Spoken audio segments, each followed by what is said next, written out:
37వ కీర్తన. ఇది దావీదు రచించిన కీర్తన. చెడ్డవారిని చూచి నీవు వ్యసనపడకుము, దుష్కార్యములు చేయవారిని చూచి మత్సరపడకుము. వారు గడ్డి వలనే త్వరగా ఎండిపోవుదురు, పచ్చని కోరు వలనే వాడిపోవుదురు. యెహోవా యందు నమ్మిక ఉంచి మేలు చేయుము, దేశమందు నివసించి సత్యమును అనుసరించుము. యెహోవాను బట్టి సంతోషించుము, ఆయన నీ హృదయ వాంఛలను తీర్చును. నీ మార్గమును యెహోవాకు అప్పగింపుము, నీవు ఆయనను నమ్ముకొనుము, ఆయన నీ కార్యము నెరవేర్చును. ఆయన వెలుగును వలె నీ నీతిని, మధ్యాహ్నమును వలె నీ నిర్దోషత్వమును వెల్లడిపరచును. యెహోవా ఎదుట మౌనముగా నుండి ఆయన కొరకు కనిపెట్టుకొనుము. తన మార్గమును వర్ధిల్లు వానిని చూచి వ్యసనపడకుము, దురాలోచనలు నెరవేర్చుకుని వానిని చూచి వ్యసనపడకుము. కోపము మానము, ఆగ్రహము విడిచిపెట్టుము. వ్యసనపడకము, అది కీడుకే కారణము. కీడు చేయవారు నిర్మూలమగుదురు. యెహోవా కొరకు కనిపెట్టుకునివారు దేశమును స్వతంత్రించుకొందురు. ఇక కొంతకాలమునకు భక్తిహీనులు లేకపోవుదురు. వారి స్థలమును జాగ్రత్తగా పరిశీలించినను వారు కనబడకపోవుదురు.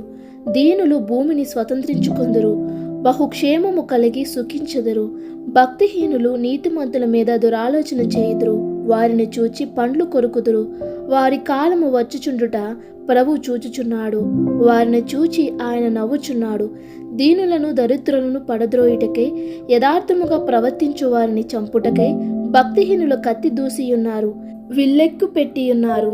వారి కత్తి వారి హృదయములోనే దూరును, వారి విండ్లు విరవబడును. నీతిమంతునికి కలిగినది కొంచెమైనను బహుమంది భక్తిహీనుల కన్నా ధన సమృద్ధి కంటే శ్రేష్టము. భక్తిహీనుల బాహువులు విరవబడును, నీతిమంతులకు యెహోవాయే సంరక్షకుడు. నిర్దోషుల చర్యలను యెహోవా గుర్తించుచున్నాడు, వారి స్వాస్థ్యము సదాకాలము నిలుచును. ఆపత్కాలమందు వారు సిగ్గునొందరు, కరువు దినములలో వారు తృప్తి పొందుదురు. భక్తిహీనులు నశించిపోవుదురు, యెహోవా విరోధులు మేత భూముల సొగసును పోలియుందురు. అది కనబడకపోవునట్లు వారు పొగవలే కనబడకపోవుదురు. భక్తిహీనులు అప్పు చేసి తీర్చకయుందురు, నీతిమంతులు దాక్షిణ్యము కలిగి ధర్మమిత్తురు. యెహోవా ఆశీర్వాదము నొందిన వారు భూమిని స్వతంత్రించుకొందురు, ఆయన శపించిన వారు నిర్మూలమగుదురు. ఒకని నడత యెహోవా చేతనే స్థిరపరచబడును, వాని ప్రవర్తన చూచి ఆయన ఆనందించును. యెహోవా అతని చేయి పట్టుకొని ఉన్నాడు గనుక అతడు నేలను పడినను లేవలేకయుండడు. నేను చిన్నవాడినై యుంటిని, ఇప్పుడు ముసలివాడినై ఉన్నాను. అయినను నీతిమంతులు విడువబట గాని వారి సంతానము భిక్షమెత్తుట గాని నేను చూచియుండలేదు. దినమెల్లా వారు దయాళురులై అప్పు ఇచ్చుచుందురు, వారు సంతానపు వారు ఆశీర్వదింపబడుదురు. కీడు చేయట మాని మేలు చేయము, అప్పుడు నీవు నిత్యము నిలుచుదువు. ఏలయనగా యెహోవా న్యాయమును ప్రేమించువాడు, ఆయన తన భక్తులను విడువడు. వారెన్నిటికిని కాపాడబడుదురు గాని భక్తిహీనుల సంతానము నిర్మూలమగును. నీతిమంతులు భూమిని స్వతంత్రించుకొందురు, వారు దానిలో నిత్యము నివసించెదరు. నీతిమంతుల నోరు జ్ఞానమును గూర్చి వచించును, వారి నాలుక న్యాయమును ప్రకటించును. వారి దేవుని ధర్మశాస్త్రము వారి హృదయములలోనున్నది, వారి అడుగులు జారవు. భక్తిహీనులు నీతిమంతుల కొరకు పొంచియుండి వారిని చంపచూతురు. వారి చేతికి యెహోవా నీతిమంతులను అప్పగింపడు.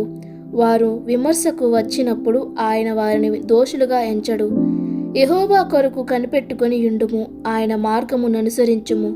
భూమిని స్వతంత్రించుకొనున్నట్లు ఆయన నిన్ను హెచ్చించును. భక్తిహీనులు నిర్మూలము కాక నీవు చూచెదవు. భక్తిహీనుడు ఎంతో ప్రబలయుండుట నేను చూచియుంటిని. అది మొలిచిన చోటనే విస్తరించిన చెట్టు వలె వాడు వర్ధిల్లియుండెను. అయినను ఒకడు ఆ దారిని పోయి చూడగా వాడు లేకపోయెను. నేను వెదికితిని గాని వాడు కనబడకపోయెను. నిర్దోషులను కనిపెట్టుము, యథార్థవంతులను చూడుము. సమాధానపరచు వారి సంతతి నిలుచును గాని ఒకడైనను నిలువకుండా అపరాధులు నశించుదురు. భక్తిహీనుల సంతతి నిర్మూలమగును. యెహోవాయే నీతిమంతులకు రక్షణాధారము. బాధ కలుగునప్పుడు ఆయనే వారికి ఆశ్రయదుర్గము. యెహోవాయే వారికి సహాయుడై వారిని రక్షించును. వారు యెహోవా శరణుజొచ్చి ఉన్నారు గనుక ఆయన భక్తిహీనుల చేతిలో నుండి వారిని విడిపించి రక్షించును.